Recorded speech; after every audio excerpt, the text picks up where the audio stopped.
All right, welcome back to all our viewers. I hope you enjoyed that wonderful song service. It was I It I was I indeed a enjoyed. pleasure indeed.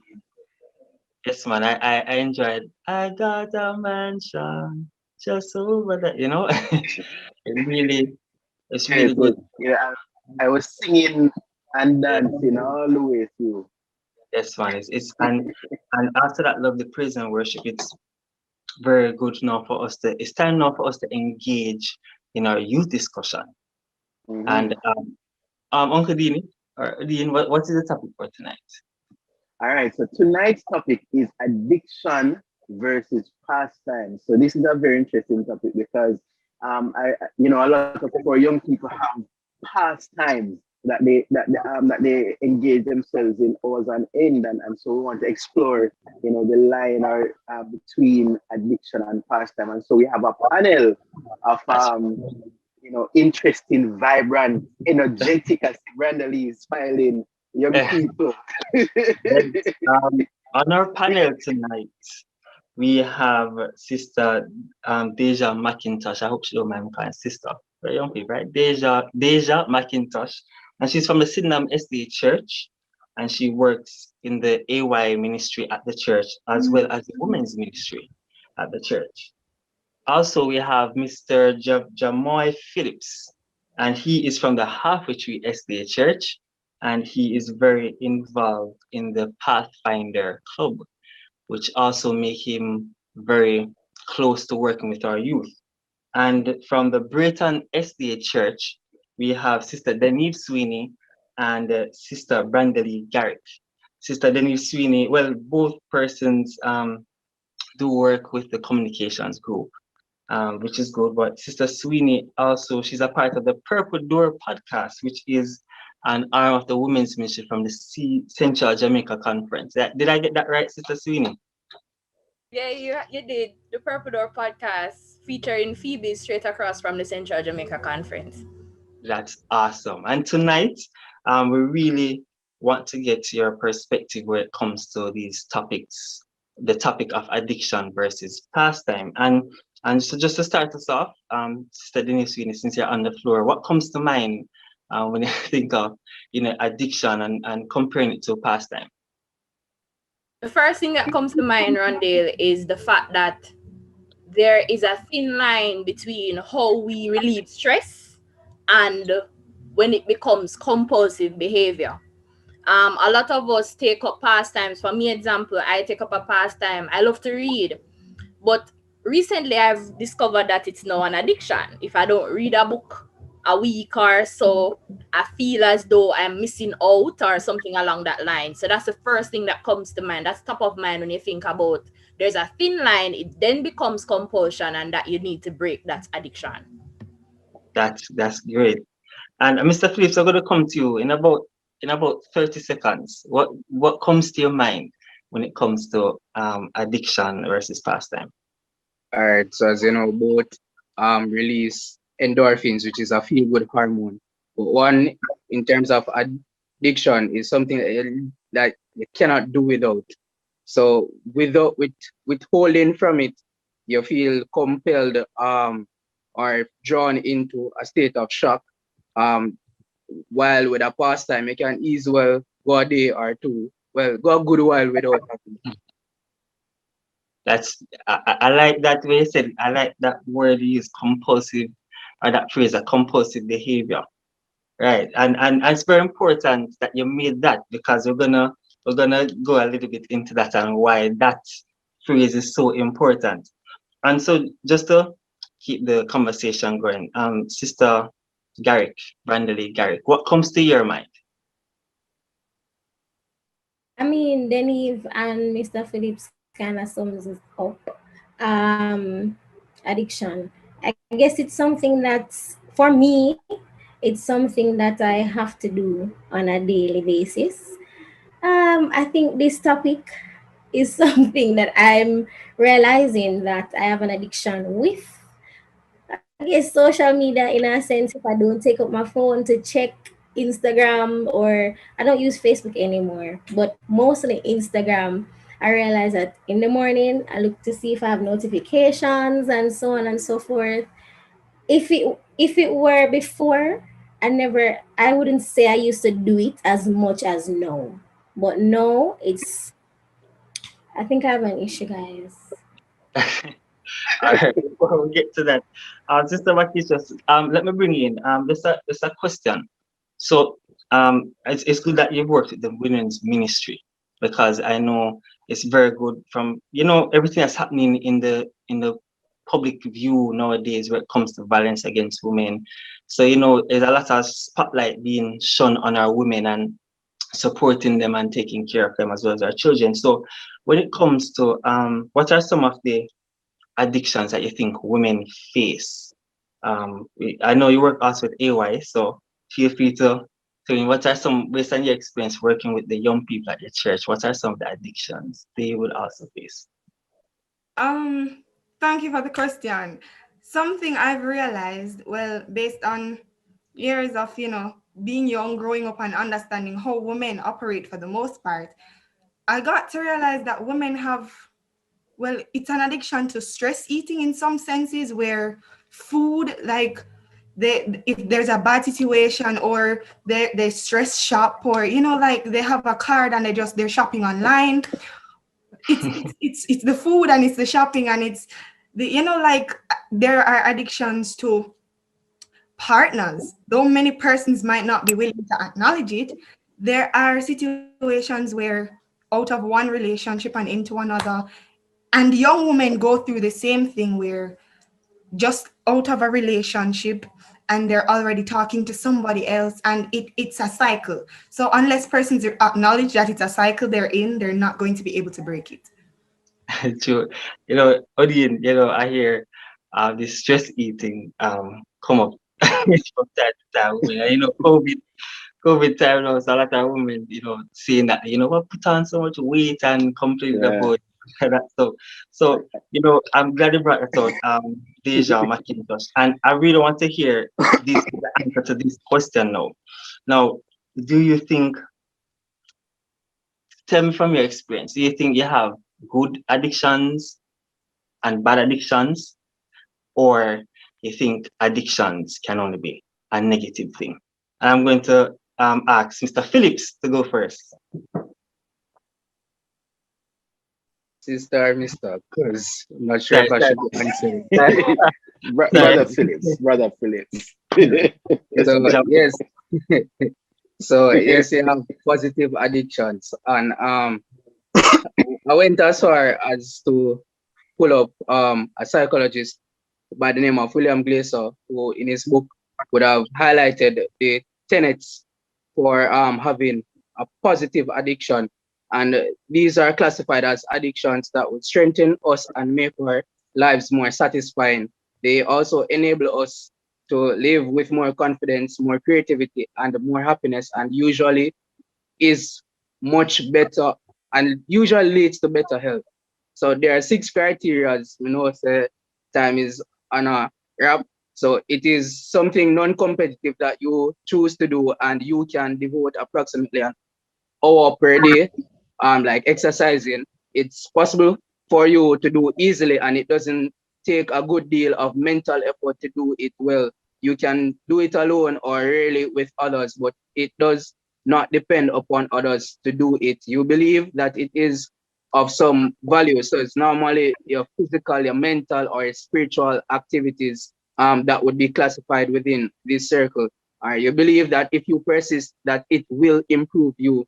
But this, well, this is subjective, but this is where the direction is as it relates to a positive addiction.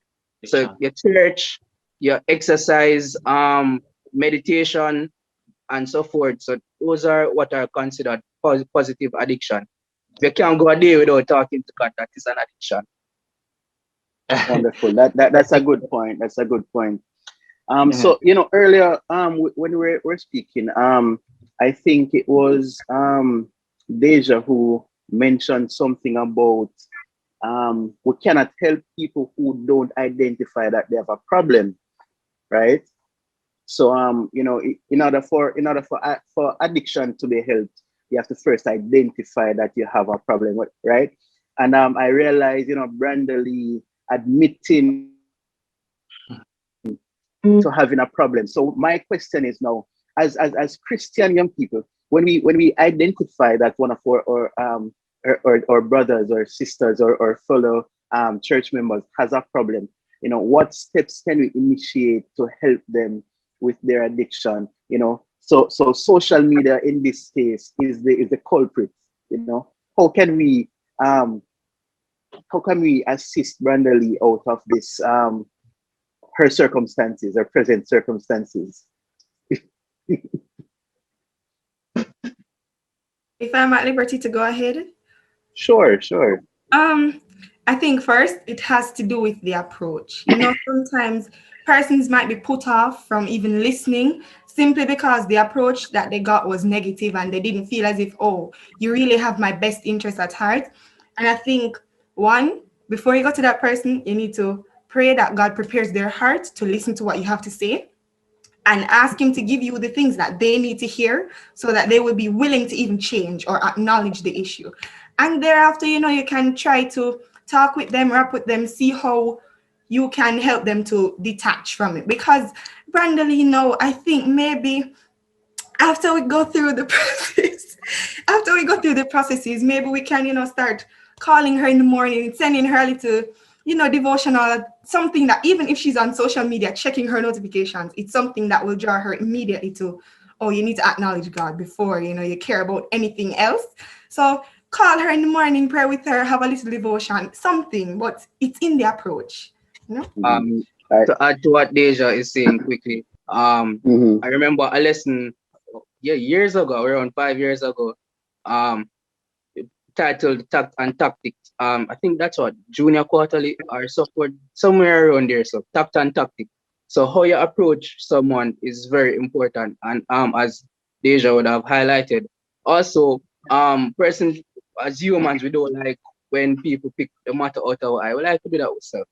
So don't come and tell me about my problems because I can see yours. So the thing about it is, for me personally, like if you have a problem with my shirt, don't come tell me about my shirt. Give me a shirt that you would like to see me in. So that she has an issue as it relates to social media. So if she like social media, probably that's the only way that she gets to communicate. So carry her to the real world then. She wants to go out. She wants to see things. So carry her out and give her a different experience that would pull her away from her addiction. So I want to step in right there. Just want the viewers to know that we're speaking hypothetically here, so I don't want y'all to bombard young Sister Brandley, right? But I see here Sister Jennifer Williams raised a very important point. She says that she was addicted to Winterfresh bubblegum at one point, and she says that stress was the cause of her addiction, and so I just wanted to hone in on that aspect of it for us, because a lot of times we become addicted to things due to stress. These things help to relieve the stress in an unconscious way. They're unconscious habits that we develop, and we find that we can't get away from them, right? And so what this is saying to me is that stress management and is very important. And when you realize that you're doing something more as a result of stress, then you have to make a conscious effort to dial down that action. Yes. Yeah, I know, Dini, I don't want to stir the pot a little bit because I don't want to, I stir it a little bit. And I see some questions coming online, and I'm gonna ask the panelists those questions. But I'm gonna stir it up a little bit. I hear we use the word compulsion, but compulsion to me is something that it's a forceful act, meaning there's no control. You can't control yourself from doing it. Right, it's something that is almost as if you're forced, right? So in that sense, Miss Garrick, when it comes to addictions, you really think you could have a positive addiction?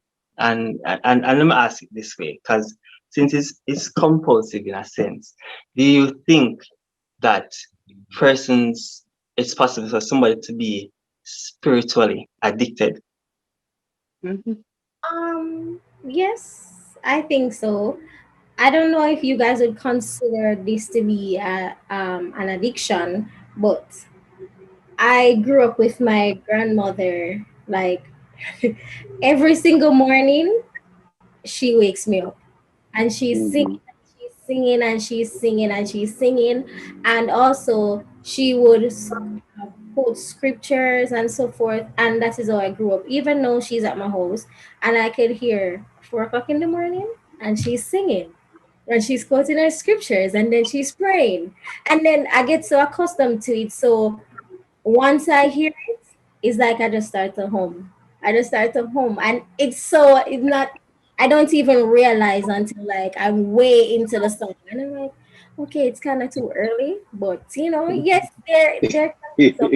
But that does sound bad, Brandy. That You does know, sound like a thing, man. Dale, I always like to hear Granny Chronicles, because when somebody say, I grew up with my granny, or and start a story with granny, it's leading to something good, Probably Yes, But I wanted to ask a question as well, because we see the comments coming in.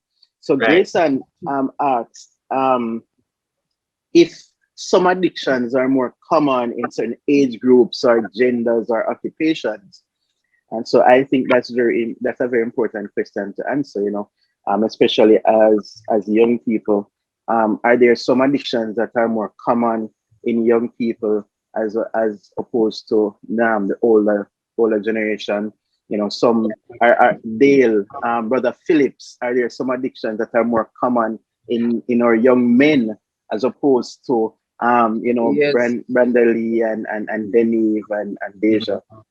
I'd say yes, given the fact that I went to an all boys school, things that males, well, the young men would have been troubled with there, in speaking to my female counterparts from other schools, are total different issues in terms of addiction. So like Denny, you find that a girl would be more addicted to like reading a book or so forth.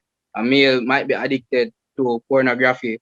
Not saying that it can't switch styles, but in terms of where you find the majority being laid, you find out that it's within cross sections. The upper class man's addiction is different from the lower class man's addiction. You realize that within below the poverty line, the main addictions are drugs and sex. For the upper class man, it might just be spending because or investing something that would be more positive. A question that I would like to ask everyone: would you liken addiction to the word habit?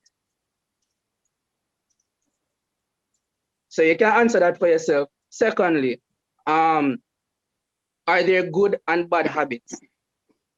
So that would answer the questions that we've been going over, and that's your personal answer, and the persons at home, answer that for yourself as well. Well, and thank you for that response, Mr. Phillips. And I'm glad you brought in some statistics where it came to men's addiction. And I really want to hear from our women also, because what is interesting is that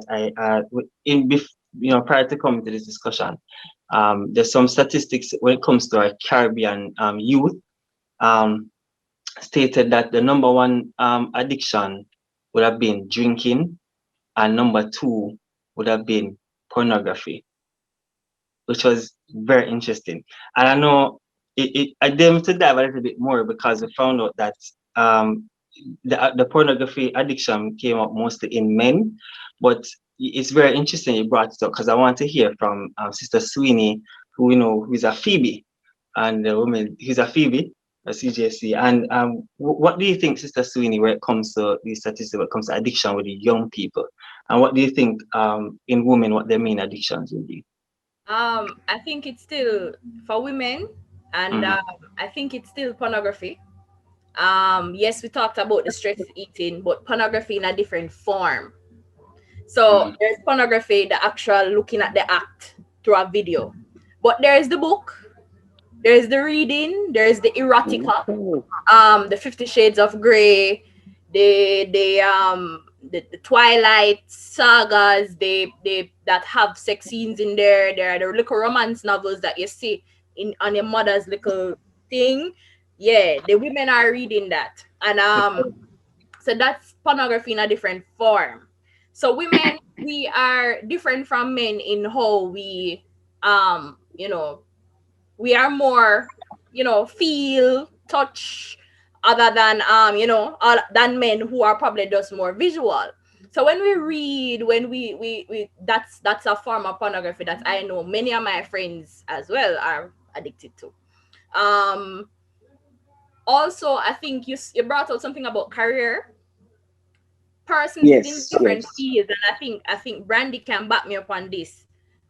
Sometimes communicators, we are drawn to our phones. Yeah, persons generally are drawn to their phones, but when in the communication field, for me especially, we're drawn to our phones. We're always on our phones, always connected to a screen. People will call me and say, Denny, where are you? I'm in front of my laptop. Right, I do web design, I'm in front of my laptop, I'm always working. And yes, we're talking about pastimes, but honestly, it just embedded in me to check Instagram, Twitter, WhatsApp. I would check them in a row, TikTok, and we're always looking for new ideas because that's what we do as a Also work. between apps. Yeah, that's true. Yeah, we're always between apps Yeah. because Brandy, we're communicators. We have to be on it. All right, Other guys. persons, yeah, what you say, Odin? Yes, before we go All into right. So content. I see that the conversation is getting, exciting at this point, but unfortunately we're strapped for time. And so I just want us to give some final thoughts on addictions, right? Versus Just to add pastime. to, Oh yes, Dave. yeah, because well, I know short the time about that, but just to answer each panelist answer this particular question, because it's a youth talk, and the Mm-hmm. young people are faced with these challenges, and in your respective area are youth leaders.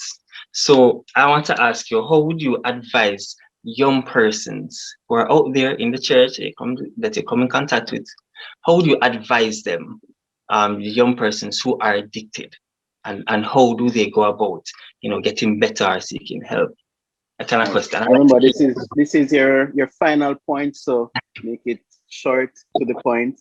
Your advice to young people um, in the church.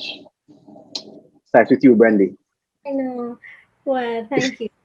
I would say, for me, as it relates to social media, like Denise said, as a communicator, I have to be on my phone. So what I normally do is I realize that I'm always on it up until late, even to maybe 4 o'clock in the morning. So what I would do is I turn my phone off. I have to condition my mind. I say, listen, I need to go to my bed.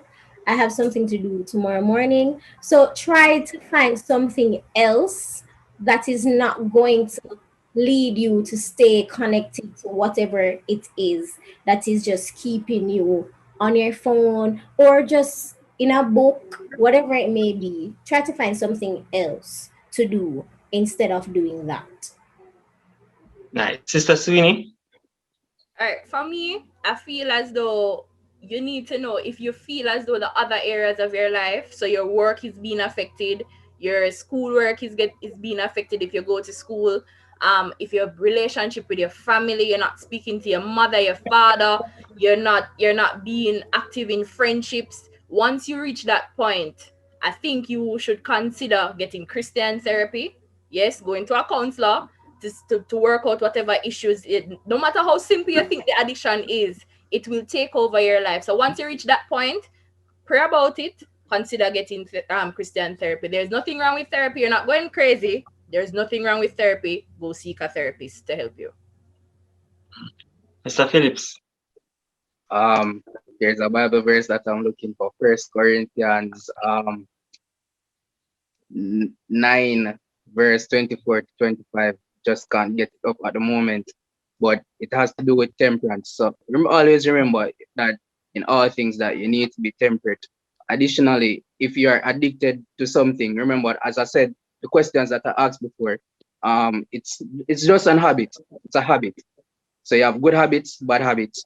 So if you have bad habits, the same advice for when you're training children is that when you have bad habits, you try to change those habits and take good habits on. So you realize they have negative addictions, you try to find things that will benefit you spiritually, emotionally, mentally, or allow you to impact the lives of others in a positive way. So that's it. And no matter what, God loves you. So don't feel as if you're messed up or whatever. We're all sinners. So God Amen. loves you. Amen. And finally, Miss McIntosh. Final thought. I definitely say Jamoy brought up the important point that scripture is always, important when you're going through anything. Through it all, the word of God is there to, be substantial in our lives. And something that came to mind was being able to talk to somebody about the problem. And even if you don't realize that you're having an issue, step back from your life, step back from your situation sometimes and try to analyze like, okay, what's going on? Because I've taken up the habit of doing it. What's going on? And you realize that might be an issue because that's affecting something else that should not be affected. If you find that you're spending more time on your cell phone than you should be praying, and you know that, oh, I want to pray right now, but the phone kind of more interesting.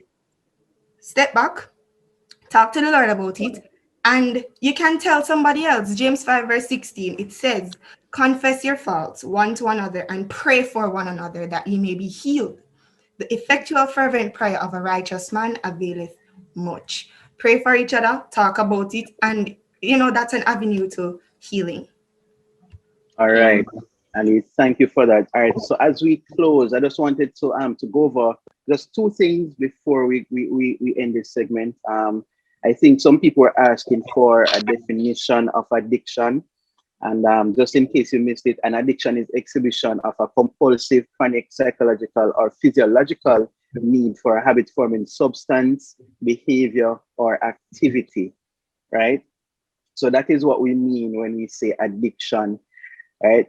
And so I also wanted to point out here that the opinions expressed here are not of the Braeton Seventh-day Adventist Church or its leadership.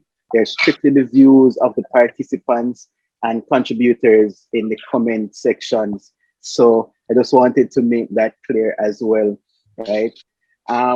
We had a very interesting discussion. We wish we could continue it more. We might have to have a part 2 or even a part 3. But I enjoyed having this discourse with this group of young people. And I pray that someone would have been blessed by this conversation. This is not the end of the conversation. This is the start of a conversation. Right. And if you find yourself exhibiting any of these signs or symptoms, be sure to pray about it. Be sure to seek professional help, as Sister Denise mentioned earlier. Right. It's very important that you as Brother Philip said, you are temperate in all your ways. Right. I know that I hear that the comment section was blowing up. So I know that a lot of you guys were passionate about these things. And I thank you all for your contributions, right? At this time. So, but continue, Brother Randall. Odin, it's today's also a special day. Mm-hmm. Yeah. Yes, it is. I'm Yes, sure. yes. Yes, ma'am. Many of us would have been, put on our best, gifts for our fathers, for today. Some of us went to the extent to cook meals that they've never done before, not calling the names. But it's very good for us to take some time out and celebrate our fathers. The men who are able to take care of us, lead us, and help us in guiding us in the right direction. And now we just have a video that we'd like to show you, our viewers.